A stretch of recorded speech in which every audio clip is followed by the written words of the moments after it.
you, Jordan. I'm so happy that you brought up this point. This is one of the things that I preach to every single one of my clients. It's incredibly important and it often gets overlooked. Nobody really talks about it, but this is one of the best habits that you can incorporate into your life. One of the reasons why this is one of the best habits is because of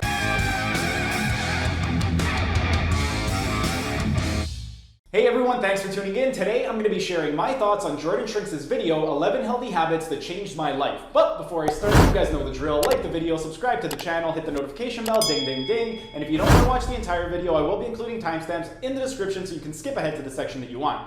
Now onto the topic at hand. A few months ago, Jordan Shrinks ended up releasing this video and it was called 11 Healthy Habits That Changed My Life. If you're unfamiliar with her, she is a YouTuber who lost over 140 pounds, which is absolutely incredible. So I decided to give this video a watch and review it for you guys. And I actually reviewed another one of her video about 3 or 4 weeks ago. It was on 5 things that she stopped doing that finally helped her lose weight. If you want to watch that video, I will include a link right up over here in the corner. If you haven't watched that video, then I highly encourage you to watch it because all 5 tips that she gave in that video were very, very good. But enough of that video, let's get on to this video over here. So what exactly is the first thing that Jordan did that helped her change her life? So the first one is to go to bed early and wake up early. This is an absolutely terrific habit and I'm glad that she brought this one up. For those of you that have been watching my videos for a while, you know how much I talk about sleep and the importance of sleep. And this is something that I've actually struggled with a lot for myself. For those of you who are new to the channel, I have had issues with sleep my entire life.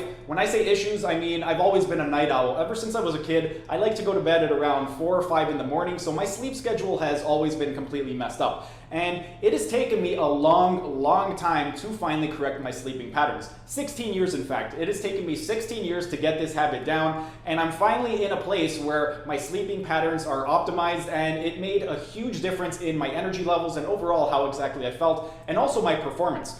One of the other things, aside from just making you feel better and your performance, if it is your main objective to lose weight, then getting to bed early and waking up early is going to be incredibly beneficial because if you don't get an adequate amount of sleep, then what's going to happen is you're going to have increased levels of the hormone ghrelin. If you've been watching my videos, then you know that ghrelin is your hunger hormone. And when ghrelin is elevated, it is going to cause you to crave high calorie dense foods and it will also cause you to make poor decisions. There was a study done, there was a video on BBC documentary, this was about 15, maybe even 20 years ago, and they took 2 groups of people. One of the groups of people, they had them eat a healthy breakfast. The other group of people, they had them skip breakfast. And what they found was the group of people that had eaten a healthy breakfast, when they had put them under a functional MRI of their brain and scanned it, they found that when they were given foods of low calorie dense like broccoli, kale, spinach, all those types of foods, and then when they were shown images of very high calorie dense foods, things like cookies, cream, ice cream, all that type of stuff, the part in their brain that signaled them to eat did not light up whatsoever. Whereas the group that ended up skipping breakfast, when they were shown images of very low calorie dense foods like broccoli, kale, spinach, and all those types of foods, that part of the brain did not light up whatsoever. Whereas when they were shown very high calorie dense foods like cookies, cakes, and ice cream, that part of the brain lit up. One of the reasons that I'm bringing up this study, even though it had to do with skipping breakfast, the reason that part of the brain lit up was because of ghrelin. 2 of the hormones that are responsible for regulating your appetite are going to be ghrelin and leptin. When you are really hungry, ghrelin is going to be elevated and that is going to cause you to crave high calorie dense foods, and also it's going to cause you to make poor decisions in the future. That was one of the things that was discussed in the documentary. The group of people that ended up skipping breakfast, they tended to make poor food choices as the day progressed, whereas the group of people that ate a healthy breakfast, because ghrelin wasn't constantly elevated throughout the day, they were able to make better food choices. So by going to bed early and getting an adequate amount of sleep, you're going to be able to manage your levels of ghrelin and leptin, and by managing your levels of ghrelin, you're going to be able to make better food choices throughout the course of the day. Now, what is the second healthy habit that changed Jordan's life? So the second habit, and this is something I've mentioned on my channel a lot, and that is to exercise in the morning, girl. With this particular healthy habit, I'm not for it, I'm not against it. It really depends on exactly what your goal is. Is your goal to look better, feel better, or perform better? Let's say your goal is to look better, so you want to improve your aesthetics. Well, if your main objective is to look better, then the main thing is going to be consistency. Consistency is going to be key. So what you want to do if your main objective is to look better is pick a time of the day to work out and stick to that time. That way you can make it into one of your habits. It doesn't matter if it's first thing in the morning, in the afternoon, or at night. Whatever time you feel like going to the gym, try to stick to a consistent schedule and go to the gym at that particular time every single day. That's going to be the biggest thing that you can do that is going to make sure that you are regimented and stick to a very strict schedule. I know that for me, myself, I don't really like working out in the morning, but that's just a personal preference. If you are the type of person that enjoys working out in the morning, then great. Do it in the morning because you'll be able to get it out first thing in the morning. And then the rest of the day, once life gets in the way, you won't have to worry about things like dinner or bills or any of these other things that can pile up toward the end of the day. So you'll have already gotten it out of the way if you do it first thing in the morning. For me personally, again, I don't like to train first thing in the morning, but even when I do train first thing in the morning, which is very, very rare, a lot of times I have courses either in the US or other places around the world. And when I do have those courses, I tend to fly out the night before my course. And because I'm leaving pretty early, those are the days that I train early. And while I don't enjoy training early, I do enjoy the feeling of getting it out of the way first thing in the morning. But it's going to come down to your personal preference. If you enjoy morning, afternoon, night, pick a time and stick to it. What if your goal is not to lose weight? What if your main objective is that you want to feel better, so you want to improve your health? Well, if your main objective is to improve your health, then the best thing you can do is train when you're feeling at your most energetic. If you're the type of person where you wake up in the morning and you feel all groggy, you have very low energy in the morning and it's not going to motivate you to train, then that could be a very big deterrent if you think that you have to train first thing in the morning. Whereas if you have most of your energy around nighttime, then training at night would be more beneficial because then your workouts are going to be much more effective. And if your workouts are more effective, you're going to get much better results. Another thing with regard to feeling better, let's say you are somebody that has joint pain. Well, working out first thing in the morning if you have joint pain may not be the most beneficial for you because the synovial fluid, which is the fluid that surrounds your joints, it basically lubricates your joints. It takes a few hours to build up in the joints after we wake up from sleep. So if you do have issues with joint pain, working out first thing in the morning may aggravate your joints. Whereas if you wait a few hours after you wake up, then it may be more beneficial for you to train in the afternoon or even in the evening because you'll give yourself that time for the synovial fluid to build up in your joints, and your joints are going to feel a lot better when you train. Now, what if your main objective is neither looking better nor feeling better? What if you are training for the purposes of improving your performance?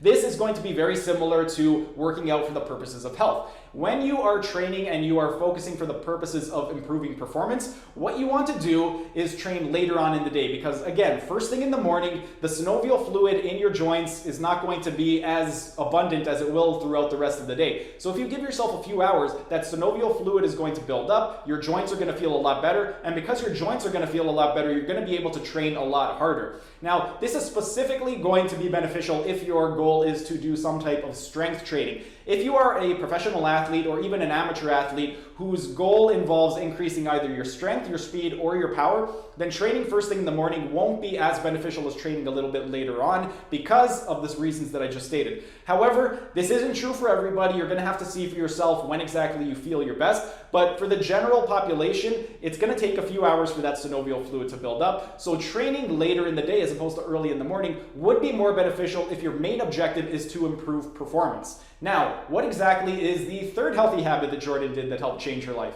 So my third healthy habit that has changed my life is to make sure I get outside every single day. This is another terrific piece of advice and something that I recommend all my clients do. It's really good to be able to just get outside and get some fresh air every day. One of the reasons why it is going to be beneficial is because of the vitamin D benefits that you get from the sun. For those of you who don't know, vitamin D, it is not only a vitamin, it's also a hormone. And if you are deficient in vitamin D, it can lead to a host of problems. In fact, if you have low vitamin D levels and you are incredibly deficient, it can lead to cognitive impairment. It can also lead to issues with bone health, depression, and also issues with digestion. So by going outside, you're going to get your dose of vitamin D, and it's going to make you feel a lot better. In fact, there was a study done, this was probably at least 20 years ago. I remember there was a study done at this pain clinic, and what they did was they took patients at this pain clinic and they had two different groups of people. One of the groups, they had plants nearby and they had an open window so they could look outside and actually see nature. The other group, they had no windows whatsoever. And what they found was when they gave the patients a subjective score of their pain level, the patients that had a window and the plant next to them and they were able to see outside, they actually had lower levels of pain at the pain clinic. Whereas the patients who didn't have any open windows and no plants in the area, they subjectively scored their pain as much higher than the patients that had the open window. So by going outside, it's going to have the same effect. By getting outside, getting some fresh air, getting a little bit of vitamin D, it's going to just make you feel a lot better. I know that for myself, I am Canadian, so between pretty much this month, October, all the way up until March, there's not going to be a whole lot of time to go outside and enjoy the weather because it's going to be pretty damn cold. So I remember when I first went to California, I do a lot of my training in California and also Arizona. So over the last decade, I've spent a lot of time there. The very first time that I went, it was in October of 2013. And what happened was I wasn't really feeling that great. And as soon as I landed in San Diego for my course, the windows, it was just massive windows at the San Diego airport, and all I saw were palm trees. And immediately, as soon as I saw the palm trees, without even going outside, it just made me feel so much better. And then once I got outside, because the weather was really good, the sun was hitting me, I felt incredible that entire weekend. So getting outside is definitely going to make you feel a lot better. If you are somebody who is either in a really bad mood or you just generally don't feel that great, getting outside will be terrific for not only your mental health, but also your physical health. Now, what exactly is the fourth thing that Jordan did that helped change her life? All right, so the fourth healthy habit that I have started to implement into my life is to prioritize alone time and wind down times. Thank you, Jordan. I'm so happy that you brought up this point. This is one of the things that I preach to every single one of my clients. It's incredibly important and it often gets overlooked. Nobody really talks about it, but this is one of the best habits that you can incorporate into your life. One of the reasons why this is one of the best habits is because of your response with cortisol. For those of you that have been watching my videos, you know that cortisol is your stress hormone. And from a physiological standpoint, your body is incapable of differentiating between different types of stressors. You have many different stressors in your life, and it doesn't matter if you're stressed because you have a bunch of bills to pay, because you just got out of a bad relationship, or because you just did a 5-hour cardio session that your body was not capable of handling. From a physiological standpoint, stress is stress, and your body, whenever it is under stress, is going to secrete the hormone cortisol. So, by prioritizing some alone time and just spending some time for yourself, this is going to help you get into a good mood, it's going to help you relax, and this is going to lower your cortisol levels. One of the reasons why cortisol is going to be incredibly bad for you. Quick note, cortisol is not bad, it's a natural hormone, we need it to survive. Without cortisol, we will die. But chronically elevated levels of cortisol, that's where the issue comes in. But back to the topic. When you are in a really good mood, your cortisol levels are going to be managed properly. So by incorporating 1 hour every single day to do something that you enjoy, this is going to have a huge impact on your mental health, physical health, and also your emotional health. With every single one of my clients, this is something that I preach to them. Try to spend 1 hour every single day doing something that you truly enjoy.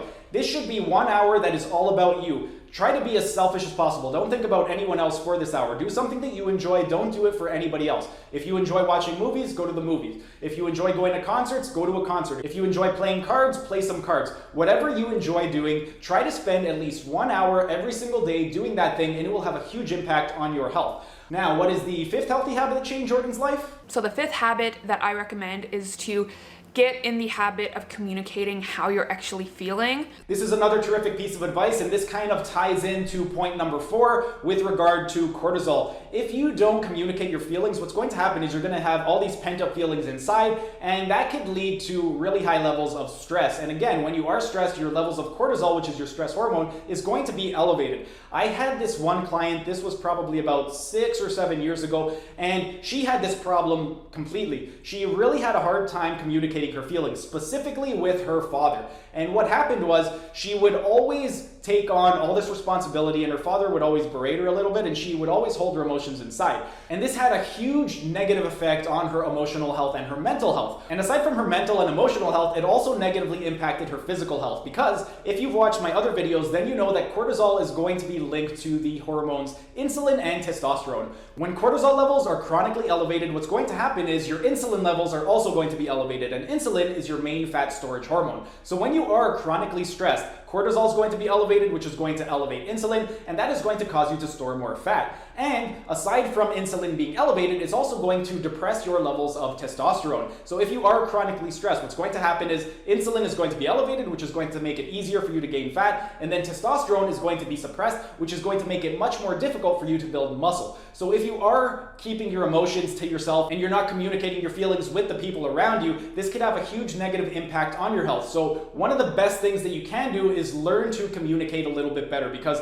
once you start communicating more, it's going to be easier. It may be really difficult for some people, especially if you're very introverted. A lot of people tend to keep their emotions to themselves, but once you do it, it'll start to get easier, just like with any other type of practice. This is an issue that I've had my entire life. I've always been very introverted and I've never really communicated my feelings to others. So whenever I had pent up anger or anything like that, I would bottle it up inside, and it definitely had a huge negative impact on my health. Whereas lately, I've been much better at communicating my feelings over the course of the last decade. And ever since I got better at that one habit, I have noticed a huge improvement in my health. Now, what exactly is the sixth thing that Jordan did that changed her life?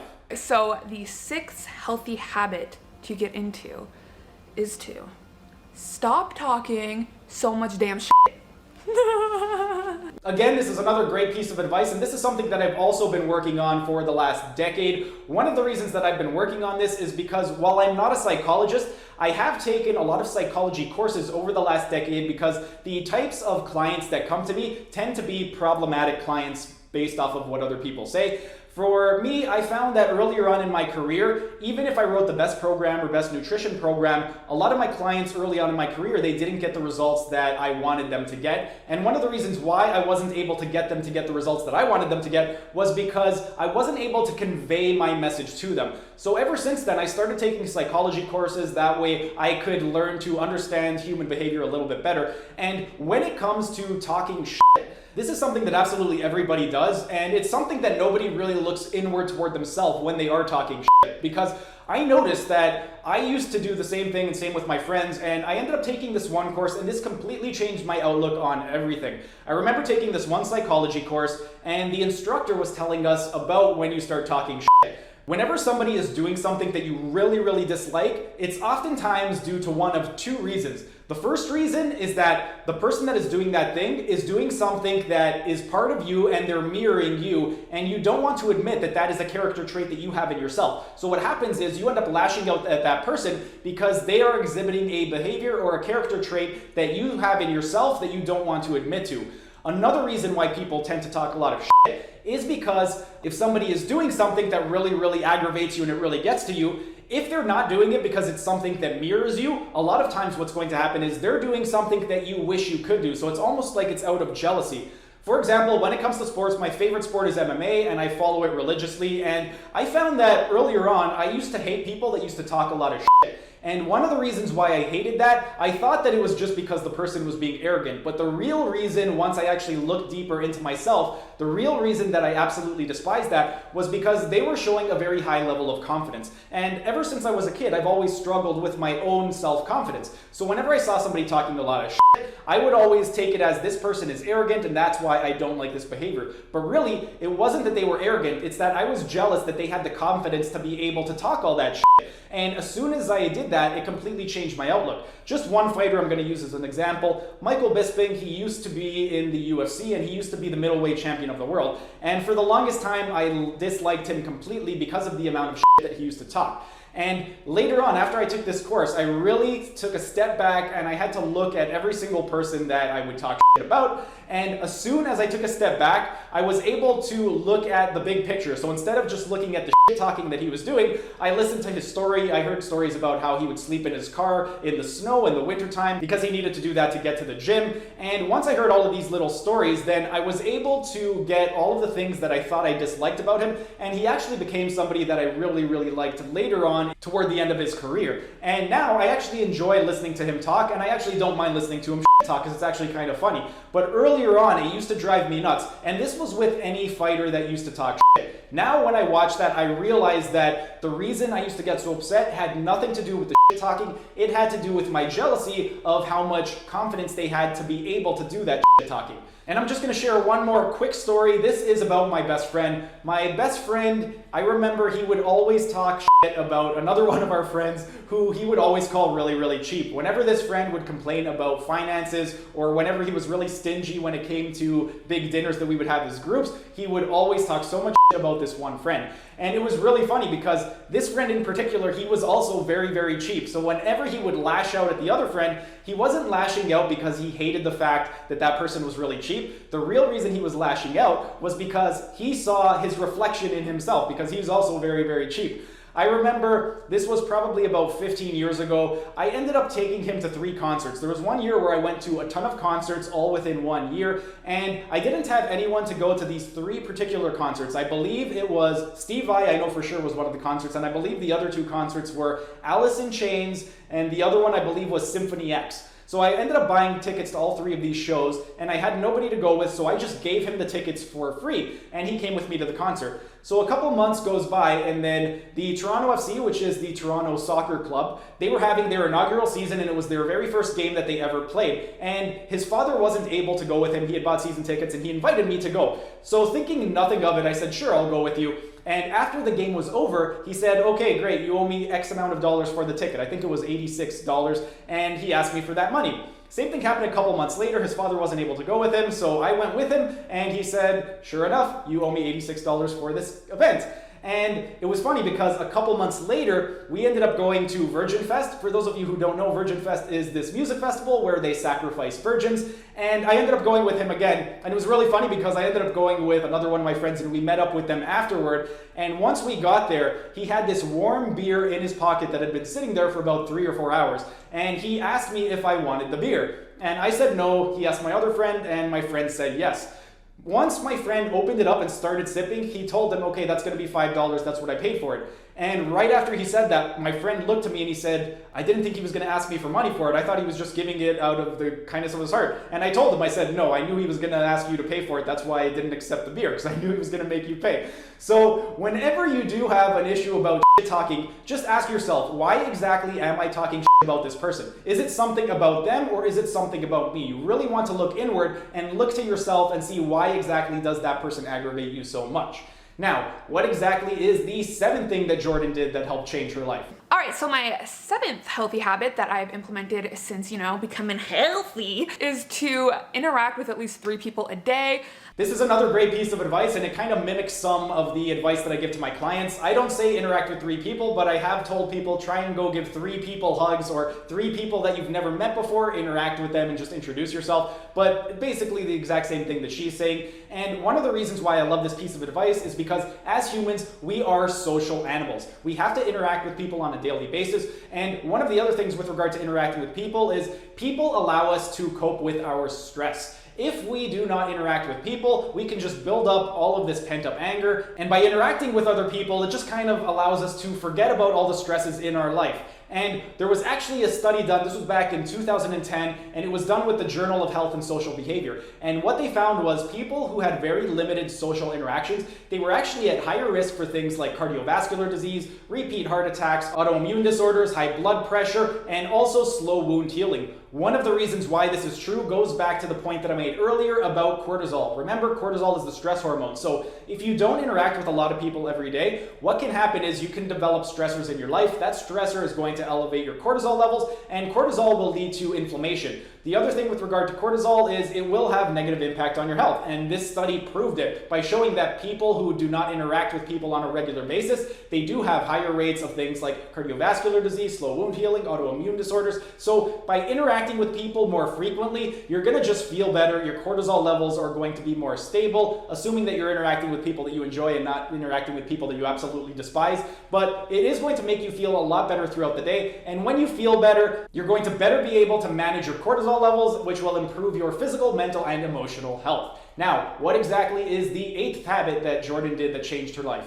All right, so the 8th habit that I've implemented to live happier and healthier is to make sure I have designated time off of my phone. I cannot agree with this point enough. I'm just gonna backtrack to the beginning of lockdown back in March. I know that I don't really spend too much time on my phone, and as soon as the lockdown happened, because I had a few clients that were afraid to come in, what happened was I was on Facebook a little bit more than usual, and when I was on Facebook, I saw a lot of people that had different opinions from my opinion about what exactly should be going on with the lockdown. And one of the things about me, if you don't know me, is I enjoy having conversations with people who I disagree with. And I don't have conversations for the purpose of arguing. I enjoy having these conversations because I want to hear the other person's perspective, and it might make me grow as a person. Because if I hear somebody's perspective that I disagree with, they might say something that resonates with me, and it might force me to change my opinion. However, what I found was back in March, I was spending a lot more time with my phone, and I would always try and have these conversations with these strangers. And what happened was every single time I would get into one of these conversations, it would turn into an argument. No one ever wanted to hear my opinion. I wanted to hear theirs, but all they wanted to do was call me names. And I found that my mental health was suffering big time back in March and April. So I stopped using my phone for that purposes. I stopped interacting with these people, and my mental health immediately improved. If you are the type of person who's either on Facebook a lot or you're just watching the news a lot on your phone, this could have negative consequences with regard to your mental and physical health. So by getting off your phone, this is going to be a tremendous benefit for you. Another thing with regard to your phone, this ties into number one about sleep. When you are on your phone, a lot of people tend to use their phone as their alarm clock. And what happens is when you are on your phone late at night, your phone is going to be emitting blue light. That blue light is going to interfere with your body's production of melatonin. Melatonin is a hormone your body produces when it is preparing for sleep. And melatonin, it helps to regulate your sleep-wake cycle.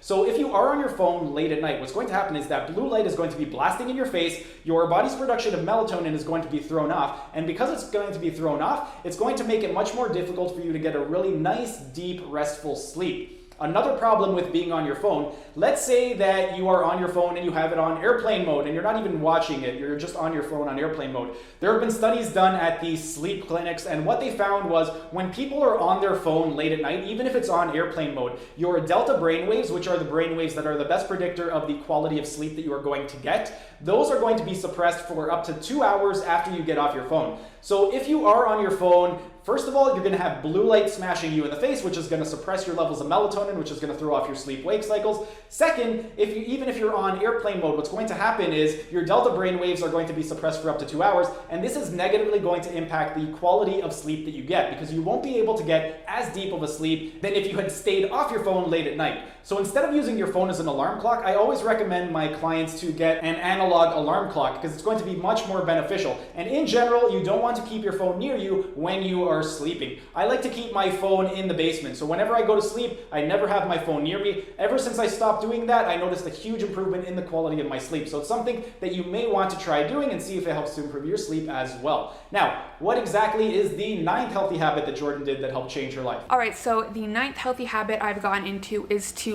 find joy outside of numbers. This is another great piece of advice, and one thing that I preach to my clients all the time. A lot of people tend to be hyper-focused on the number on the scale, and that could be very, very disheartening, especially if you're not seeing the results that you want. Rather than focusing on the number on the scale, there are so many other factors that are much more important. Let's say you have issues with joint pain. Well, how are your joints feeling? If the number on the scale isn't going down, but your joints are feeling a lot better, does it really matter that the number on the scale isn't going down? Same thing with your digestion. If you have issues with digestion and you change your exercise habits and nutrition habits and you notice that your digestion is improving, are you going to be that mad that the number on the scale isn't going down? Or are you going to be very, very happy that your digestion is improving? Same thing with your level of happiness. If working out makes you feel really, really happy, then who cares if the number on the scale doesn't go down? I know I just said who cares, and it's a lot easier to say that. If the number on the scale is really important to you, then it's going to be difficult just to say I don't care about the number. But if you do really care about that number on the scale, just try not to focus too much on it. While it may be important to you, it's not everything. And there are other things that can be even more important. So if you find that the number on the scale isn't going down, try to find other things that are going to motivate you and other things that are feeling good about your life. So if you are experiencing less joint pain, if you're feeling your digestion is improving, or in general, if you're feeling really happy. I know that for myself, if I were to stop working out, after 2 to 3 months, I'm gonna get really, really depressed. So when I work out, one of the reasons why I work out is for my mental health. If I do have a goal where it is to either get stronger, put on some muscle or anything, and I'm not getting stronger or I'm not putting on muscle, I can at least look to the fact that mentally I am feeling really, really good and I'm not depressed. So for me, even if the scale isn't going up or even if my numbers aren't going up in terms of how much weight I'm lifting, I'm happy knowing that I am happy. Now, what exactly is the 10th healthy habit that Jordan did that helped change her life? All right, so the 10th habit that I, do regularly is I check in with my friends. This is another great piece of advice, and this ties into number 7 about interacting with at least 3 people. One of the reasons why checking in with your friends is going to be incredibly beneficial is because you can use your friends for motivation. If there are days where you don't feel like going to the gym, or you just feel like you don't feel like eating the foods that you need to eat, you can talk to your friends about it. They may help to motivate you, and they may help you go to the gym. If you have really, really good friends and you tell them what your goals are, they will help to motivate you. They will push you to achieve your goals. And one of the things with regard to goal setting is you want to be able to use your friends.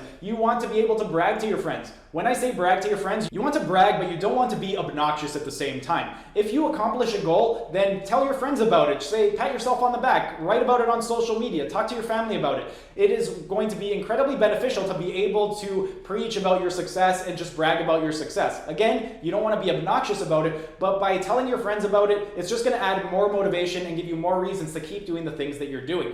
Another reason why it's important to check in with your friends daily is they will help keep you accountable. If you have good friends and they want to see you succeed, if you are struggling a little bit, you can talk to them about it, you can vent to them, and they will help to push you so that you are able to keep accomplishing the goals that you've set for yourself. So checking in with your friends on a daily basis is going to be incredibly beneficial. And one of the other things, again, remember about the cortisol thing. If you do not check in with your friends, you can become very, very isolated. Once you become isolated, you may develop issues with stress. When your stress is up, cortisol is going to go up, insulin goes up, fat storage goes up, testosterone goes down, muscle building goes down. So by talking with your friends, you are going to better be able to manage your stress levels, which is going to improve your physical, mental, and emotional health. Now, this brings us to the last reason. What is the 11th thing that Jordan did that helped change her life? All right, so the 11th habit that I have implemented that has taken forever to achieve and I still struggle with to this day is to stop comparing yourself to other people. I'm just going to go ahead and say it. You can subscribe to her channel right now because she's giving out really, really good pieces of advice. This is a great piece of advice, and this is something that I actually made a video about a few weeks ago. The title of the video was Stop Comparing Yourself to Other People. I believe that was the title. I'll include a link right up over here if you guys want to check that out. And one of the reasons why it's terrible to compare yourself to other people, first of all, when we compare ourselves to other people, we tend to compare the worst parts of ourselves to the best parts of other people, which is incredibly disheartening for us. Let's say you are somebody who is trying to lose weight and you're not losing as much weight as you expected to lose.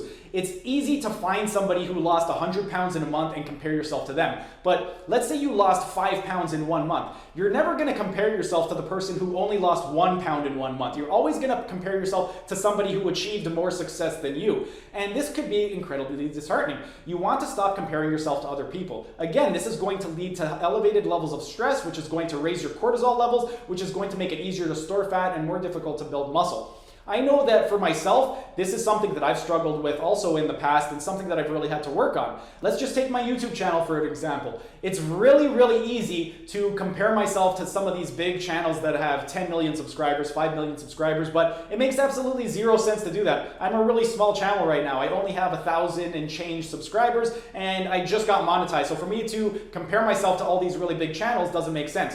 I never compare myself to these little channels that only have 1 or 2 subscribers, and that is the problem with comparing yourself. You're always comparing the worst parts of yourself to the best parts of others. It's the same thing with working out. If you are really, really weak in a particular lift, let's say you are really, really strong in the bench press and you're really, really weak in the deadlift. You're going to compare your weak bench press to people who are really strong in the bench press. You're never really going to compare your strengths. So stop comparing yourself to other people. The only person you need to compare yourself to is the person who you were yesterday. Compare yourself to who you were, not to other people who you think you should be. By doing that, you're going to be much better off, not only mentally, but also physically and emotionally. That's pretty much it for today's video. If you enjoyed the video, be sure to smash that like button so I know to make more of these types of videos in the future. And if you're either new to the channel or haven't subscribed yet, be sure to subscribe to the channel and hit the notification bell as I will be uploading new videos every single day. That's it for today's video. Thanks for tuning in, and I will see you again tomorrow.